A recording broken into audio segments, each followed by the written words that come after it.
Kalau kita minta dalam surah Fatihah yang biasa kita baca, ihdinas siratal mustaqim, hidayahkanlah kami ya siratal mustaqim. Okey. Hidayahkanlah kami ya Allah jalan yang lurus. Ya. Kita minta hidayah daripada Allah. Dan dimaksudkan dengan hidayah itu adalah bukan sekadar Allah tunjuk. Sebab hidayah ni makna tunjuk. Tunjukilah kami jalan yang lurus. Tetapi bukan itu mafhum daripada apa yang kita minta. Kita minta bukan sekadar tunjuk, ayyi tamassak bihi. Yakni ya Allah bukan sekadar tunjuk, tetapi kukuhkan kaki kami untuk dapat melalui jalan itu.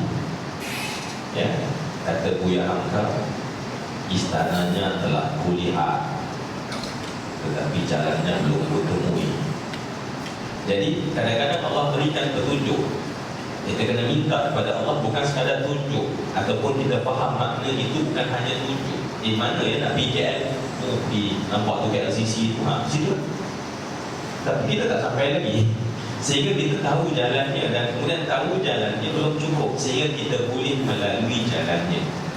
Dan apabila kita boleh melalui satu asbab jalan, ini adalah asbab jalan. Jadi kita langkah ke sini, Nabi syarahkan pula lagi.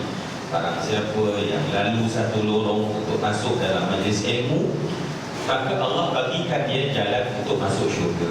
Maksudnya inilah dia bukti ataupun petanda apa yang kita minta dalam surah Al-Fatihah itu Allah makbulkan dengan cara kita boleh datang ke majlis yang seperti ini.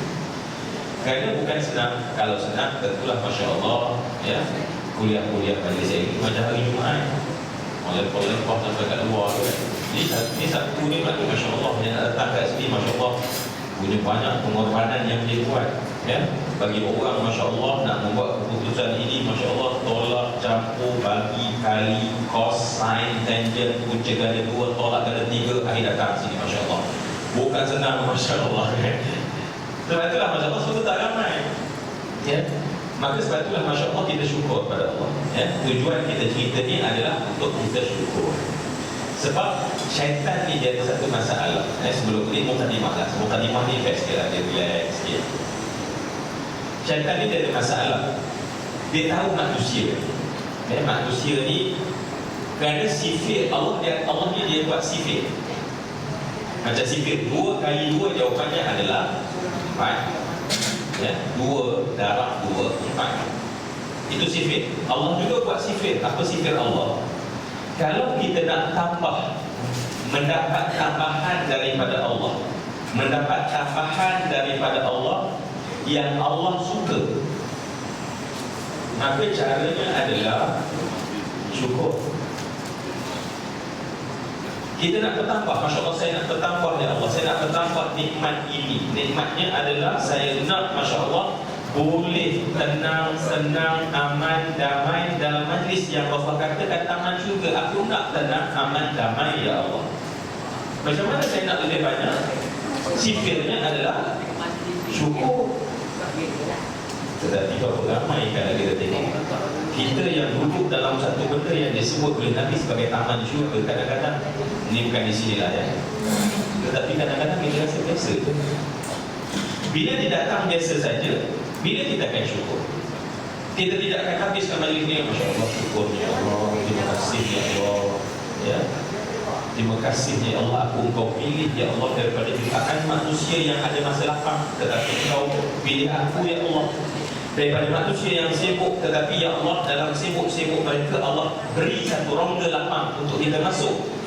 Tetapi kalau kita tidak syukur, kalau kita tidak hargai, kita tidak syukur. Bila kita tidak syukur, kita tak masuk dalam sifir Allah, la in syakartum la azidannakum ya. Kalau kamu syukur, aku akan betul-betul tambahkan, kata Allah, la in syakartum. Dan sekiranya kamu syukur, maknanya Allah terima kasih ya Allah, la azidannakum.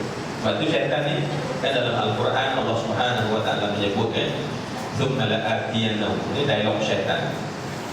Thumma la'atiyannahum min baini aydihim wa min khalfihim wa an aymanihim wa an syama'ilihim wa la tajidu aktsarahum syakirin.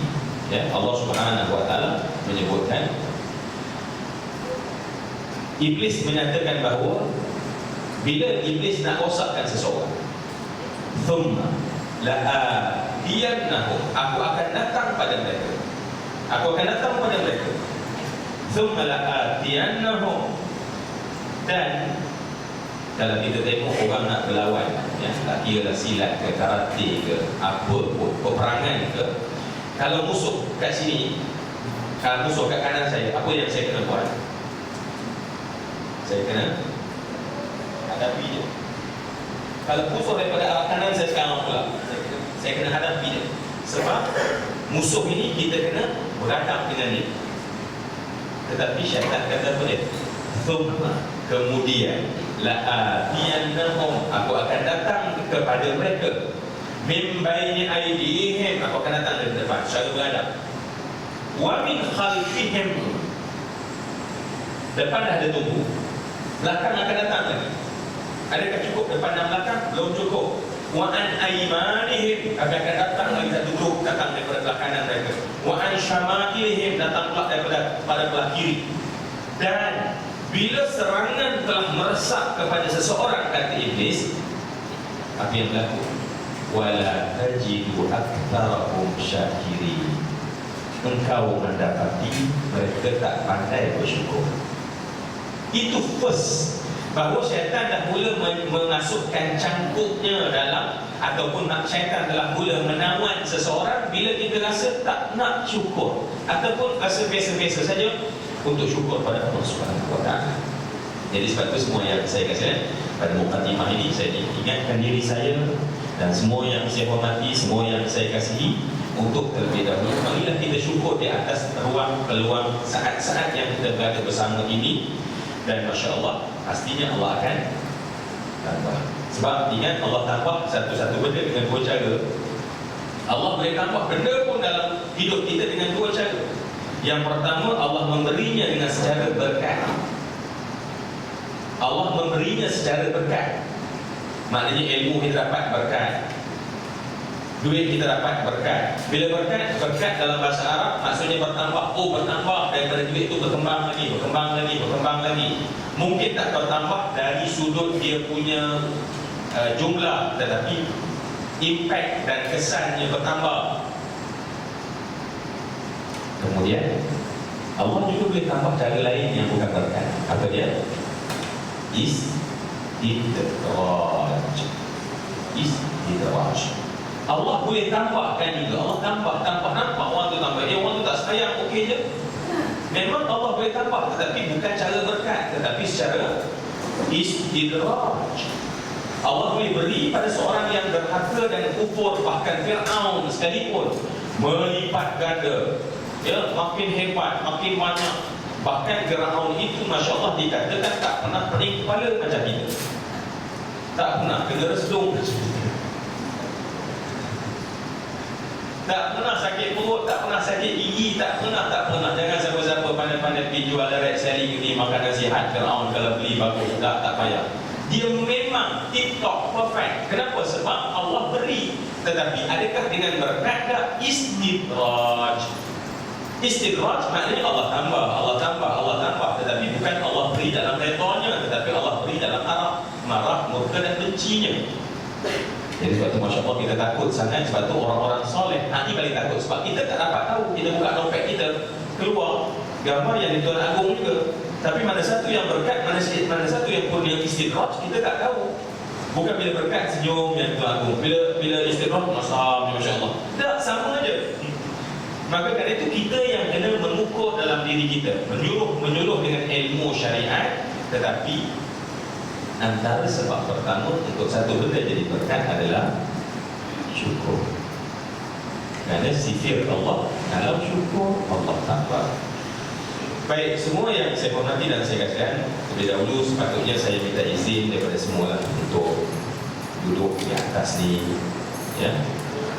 di atas kursi yang nampaknya lebih selesa sedikit berbanding dengan semua yang saya kasih. Kalau tak ada pusing, saya boleh pusing, ya. Masya Allah, ya. Sebab kadang-kadang bila lain tu kena minta izin sebenarnya, ya.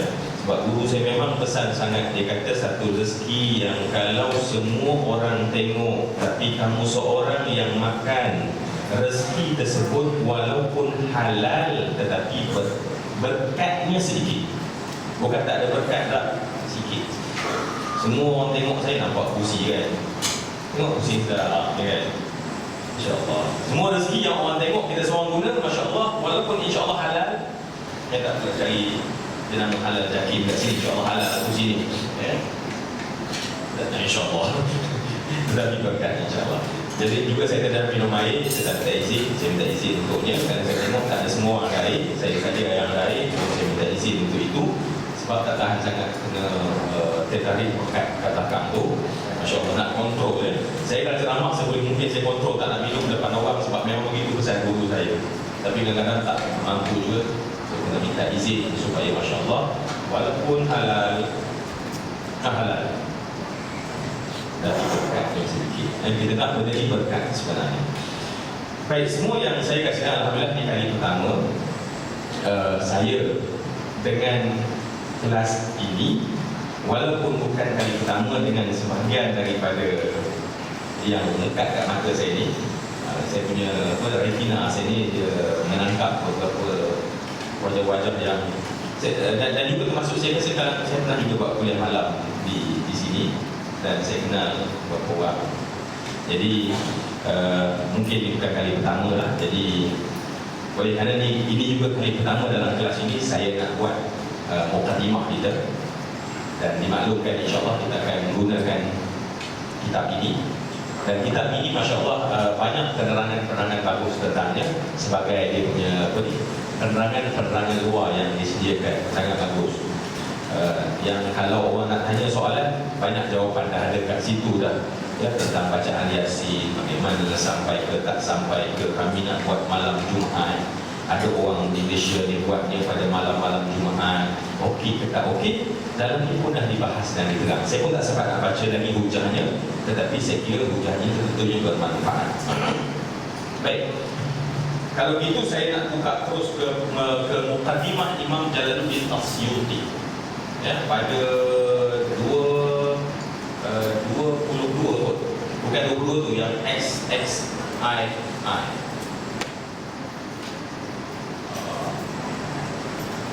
Okey, buku baru sampai. Kalau saya ambil masa, saya bagi masa sekejap untuk mungkin supaya kita terus boleh follow kita punya ni. Alhamdulillah buku yang comel sangat ni, ya. Dan ya, kalau bersetuju kita bagi je dulu, nanti jangan keluarkan duit dulu. Kasi lepas kelas kita keluarkan duit untuk bayar.